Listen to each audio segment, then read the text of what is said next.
Welcome, everybody.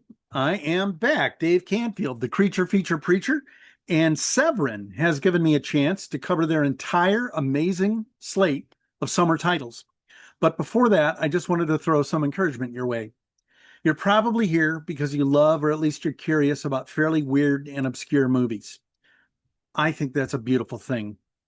I think there's something really deeply meaningful and even spiritual about the way that people are drawn to all kinds of storytelling and imagery and art and points of view. But we don't live in a world that values difference as much as it should.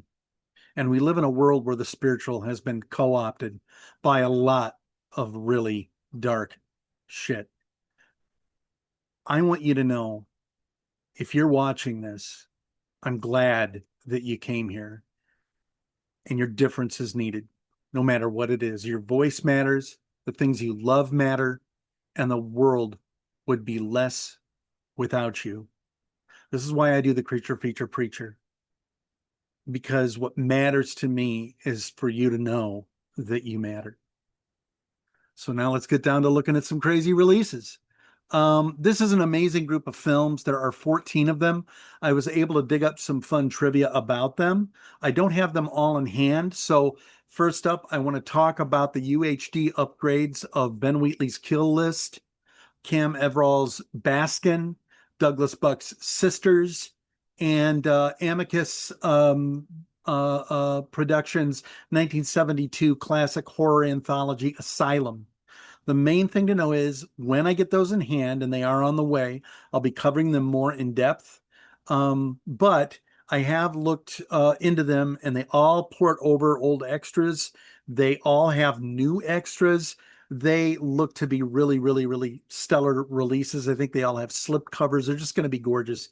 You definitely want to get over to the Severin site and do your pre-orders. But now I have some titles that I do have in hand. One of them is called The Boy Next Door, or The Boys Next Door. There's that right there. Gonna get there, right there. And then there's that right there. And there's the back. The thing to know about The Boys Next Door is it was directed by Penelope Spheeris, and she's most famous for directing Wayne's World. And she had a really, really weird career. She directed Black Sheep, which is an old Chris Farley comedy. She directed the Beverly Hillbillies movie. She directed The Little Rascals. She directed Dudes, which is like a hipster comedy with John Cryer.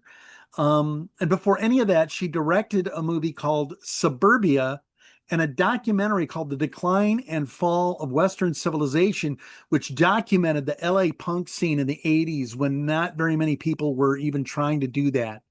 So a very, very, very important filmmaker with a really weird, eclectic body of work.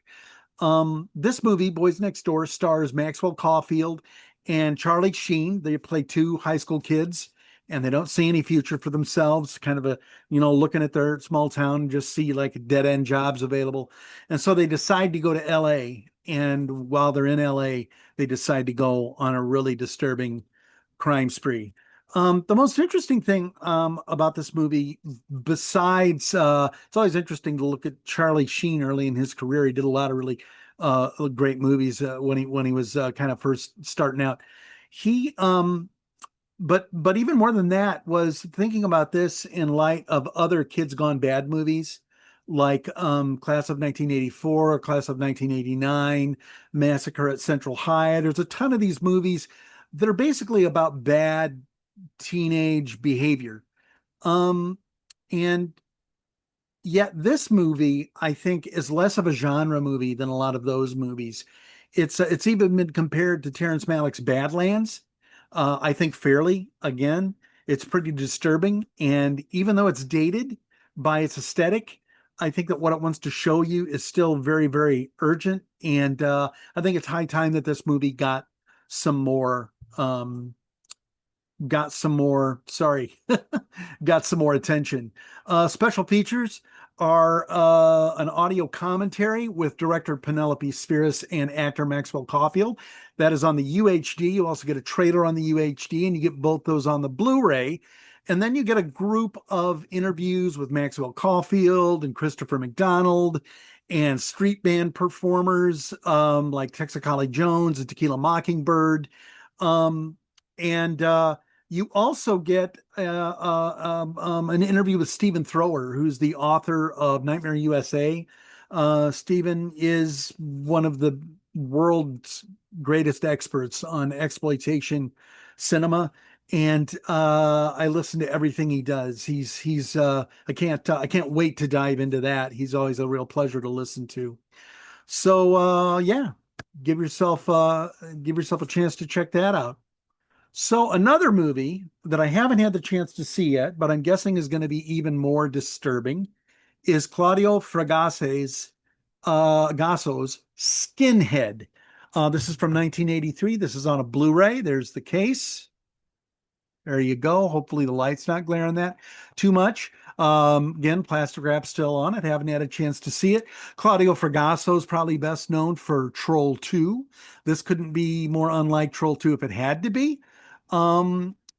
This is about a kid who, he's kind of, he's a young adult. He lives with his mom still, and he's having a relationship with a black woman when he falls into it with a group of neo-Nazis.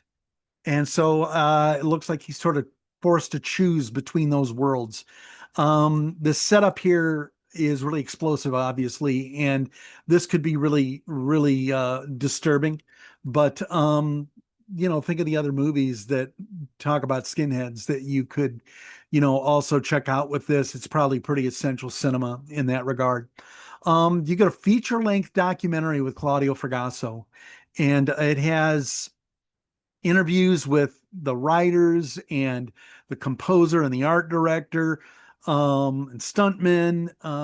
It's again, I think probably essential viewing for anybody interested in that kind of cinema. You will also get a trailer. You can also go out and get yourself an upgrade. Gotta love an upgrade on UHD of Wild Beasts from 1984. There's the slipcase. There's the gorgeous cover. So this movie's insane. It's a Nature Strikes Back movie. So you think that the movie Ants had ants, Stanley had snakes, The Swarm had bees, Days of the Animals had mountain lions, Frogs had frogs, Food of the Gods had giant chickens, Night of the Lepus had giant bunny rabbits, The Pack had dogs, Willard had rats, Grizzly had bears, Orca had killer whales, Tentacles had a giant octopus, and Kingdom of the Spiders had spiders. So if you can think about an animal, there's probably a movie about it attacking people. I think a movie called Slaughtercise came out last year. Still haven't had the chance to get that. There's always Zombievers. Haven't had a chance to get to that one either. There's Black Sheep about killer sheep. Well, in Wild Beasts, all the animals attack people. All the animals. You get the bear, you get the mountain lion, you get the tiger, you get things. You get lots of crazy animals. And what happens is the zoo's water supply gets polluted with angel dust and all the animals get out. So people, this is 40 years before cocaine beer. Beer? Cocaine beer. That's a bad idea. Cocaine bear. All the animals in the zoo get loose. They attack people. If that doesn't get you running, then try this on. All the animal attacks in this film, not all of them, a lot of them are real because they either didn't have the animals trained well enough, or they were getting provoked on set, or I don't know, somebody just thought it would be more fun. Also, the zoo is in Frankfurt, Germany, and the movie is in Italian. So maybe there's even a Glockenspiel in there somewhere. I don't know. But Wild Beasts upgrade UHD. Severin summer sale. You want to go check it out. All right. Next up. Oh, sorry. Special features. It ports over all the special features from the former Blu-ray. So just be aware of that. Next movie, I only have the disc of. I won't bother showing it to you, but it is a UHD disc You do get Blu-ray as well. And it's a pretty notorious slasher film from the beginning of the cycle. It was made in 1980. I'm talking, of course, about House on the Edge of the Park.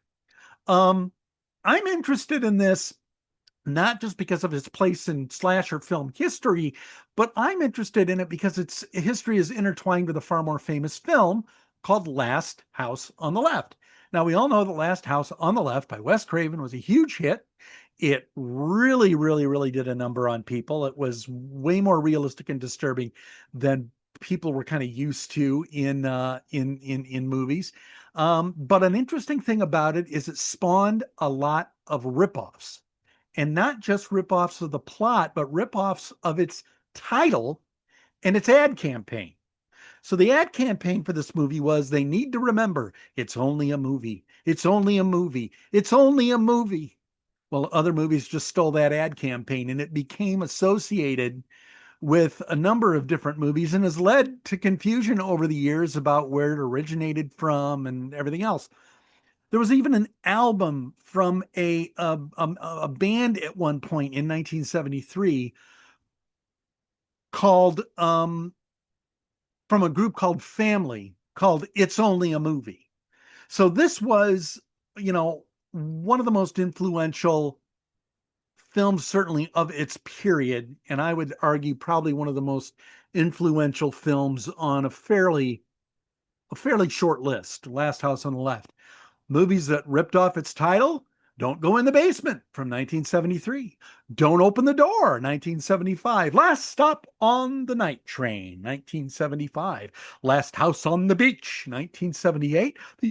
The aforementioned House on the Edge of the Park, 1980. And Don't Look in the Attic, 1981. This got to be such an in-joke amongst people who love exploitation movies, that Edgar Wright, when he was asked to direct a fake trailer to go in between the two features that made up Robert Rodriguez's Quentin Tarantino's Grindhouse, he made a trailer called Don't, which for my money is still my favorite of all those trailers.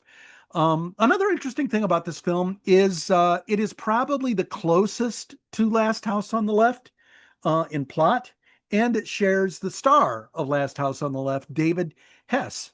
So, House on the Edge of the Park, very disturbing, very intense, but might make a pretty interesting double feature with Last House on the Left, and you can kind of compare notes there, or you could just watch all those movies and then probably wish you'd never been born, because there's no way all those movies are all that good. But anyway, special features include an audio commentary by Bruce Holacek from Cinema Arcana and Art Ettinger from Ultraviolent, and a trailer that's on the UHD. Those are both also on the trailer. And then you get a whole bunch of interviews with Ruggero Deodato. Of course, we remember Ruggero from Cannibal Holocaust, very important director in the history of exploitation cinema.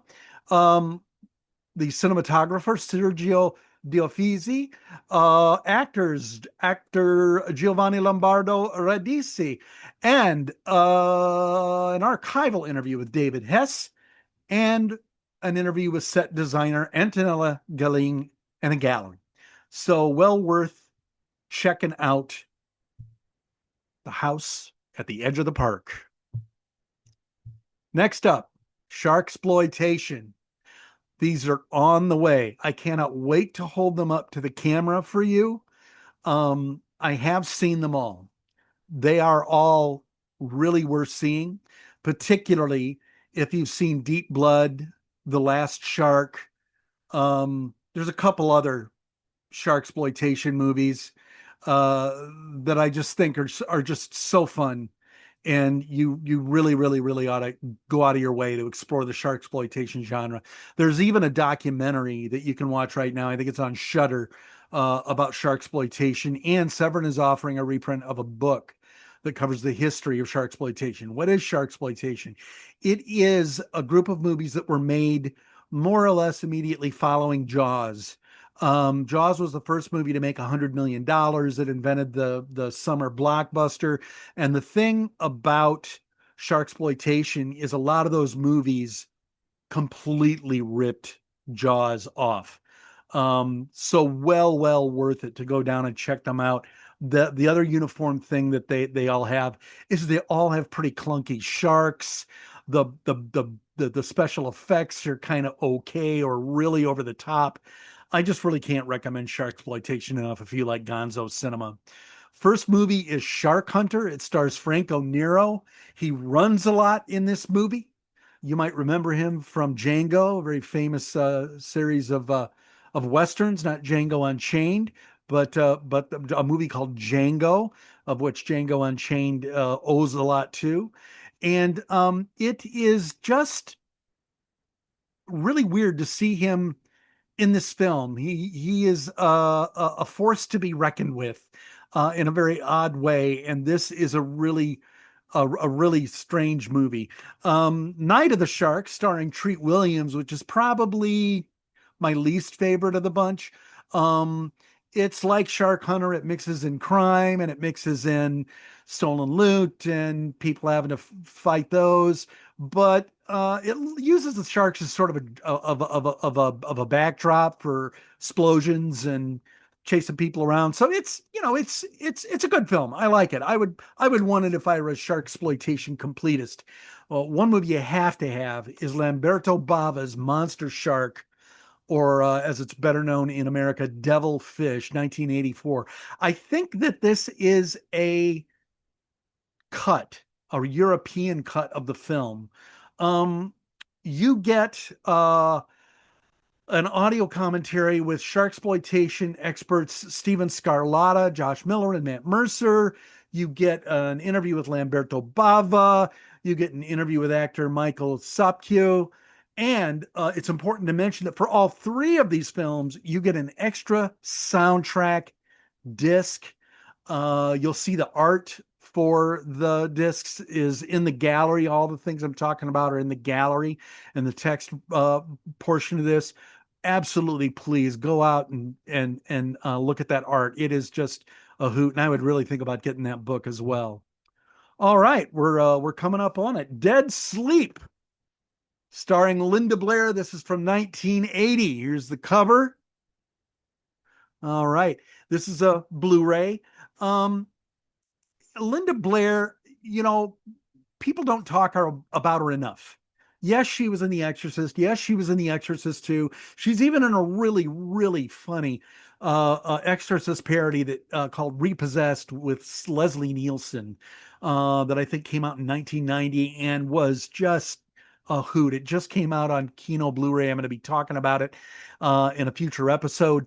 Um, but she was also in Boogie Roller Boogie. She would not Boogie Nights. She was in Roller Boogie. She was in Hell Night. She was in Chained Heat. She was in a lot of interesting movies. She was in Airport 1975, and she's had quite the career, and she's continued to work. Now, there's something else that makes this movie special, and that is not only is it a hospital horror film, in the vein of Coma, but it's an Australian horror film. Now, Coma, if you don't know, was kind of the beginning of what we think of as medical thrillers. And it was about Genevieve Bujold, I believe, played this woman who was on the staff of this hospital, and she finds out that they are farming out patients' organs by putting healthy people into comas. It also stars Richard Whitmark. It also stars Michael Douglas. It is a really good, suspenseful film. This is, your poor man's Coma. And it's a lot of fun. I really enjoyed it. But if you want to watch, like I have a hospital horror night, you can also watch Patrick from 1978. That is an Australian horror hospital movie. Or you can watch Visiting Hours or Halloween 2. Those are set in hospitals. Really fun. You should go out of your way to at least check this out if it's streaming anywhere. Pick yourself up a copy. Special features include an interview with Janet Fife Yeoman. She's the co-author of Deep Sleep, and Harry Bailey. Oh, I'm sorry. co-author of Deep Sleep, Harry Bailey, and the Scandal of Chelmsford. So this is based on a true story. Wow, man, I didn't even realize that before I started recording. But we've gone far, and I'm not going to stop it and go fix it. It's based on a true story. All the more interesting. It also has a visual essay on the medical melodrama, which is marvelous. I love visual essays. I think they're one of the best things to happen to home entertainment in the last few years. Kudos to Kino and Severin and all the boutique labels that are out there putting visual essays on their stuff. It gives even more insight into films, and it gets academic voices often a chance to, you know, give us even more of the gifts that they give. So good stuff. A movie I did not get a copy of, or I got a copy of it, but it's just the disc, is called Fearless Dragons. It's from 1980. It's also known as Two on the Road. It's also known as The Fearless Jackal. And here it's getting a North American Blu-ray premiere. Uh, Comedy kung fu. That's about all you really need to know. They have explore various, styles of kung fu. I don't know enough about kung fu at this point to know if there really is a drunken monkey, rhinoceros, spider, eggplant style. I don't know how that works, but there are a lot of different styles of kung fu in this thing, and I had a blast with it. Um, Basically, you get an interview with director Lee Chu, and actor Philip Coe gets to go back and take us down memory lane in an interview with him, and you get a trailer. You also get an audio commentary with Frank Jang and Michael Worth, who were co-producers of Enter the Clones of Bruce, which is an incredible box set of Bruce Lee knockoff films that David Gregory did an incredible documentary of. And I believe the documentary has the same name. I'm kind of going fast here, so I might be mulching some details. But this is a fine, fine kung fu movie. If you like kung fu, go out and get this. Also, and I believe last is Ferret Vampire. Now that's Ferat, not Ferret. Ricky Tikki Tavi. Ferret Vampire. No, that would be a mongoose. Never mind. Ferret Vampire, 1981. This is about a car that draws blood from the driver's foot using a fanged gas pedal to pump the fuel. I guess you could say that this movie is kind of an unusual vehicle. It's been a long episode, folks. So the thing to really know about this movie, besides its outlandish premise, is it's directed by Jiraj Herz. He is the director here. It's more of a pity that people don't talk about his work. One of his films is a gothic psychological dark comedy called Morgiana, which was included in the House of Psychotic Women Volume 2 box set that Kayla Janice put together for Severin earlier this year. So, very, very well regarded out there. Glad to see that film's sort of been finding a new audience. And another film that is in the Criterion Collection. It's called The Cremator. It's a dark comedy about basically a guy who runs a crematory, and this is amazing. This is amazing stuff.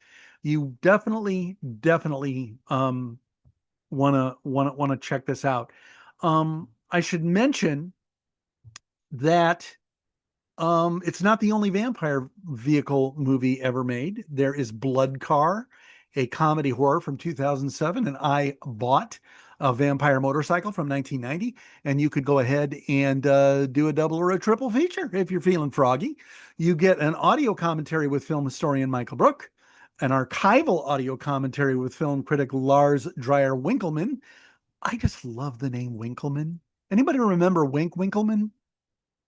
Or Wink Winkles? Wink Winkelmann. He was a game show host. Anyway, this is a really packed disc. It's got interview with actress Jana Brezkova.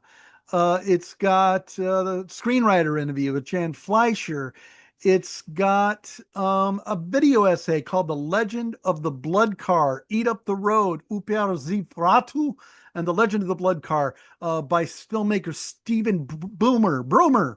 It's got archival interviews with director Jared Hertz and Jana Breskova and Vit Ulmer. It's got an archival interview with auto prototype engineer Stanislav Sinkel and Ferret Vampire close up a look at the Skoda prototype that was used for the vampire in the film.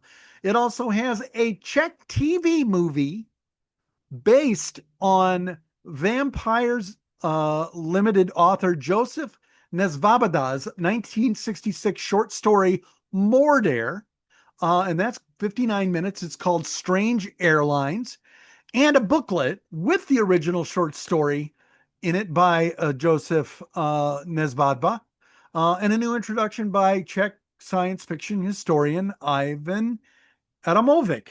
I know that my eye line might be a little off here. I'm working on that.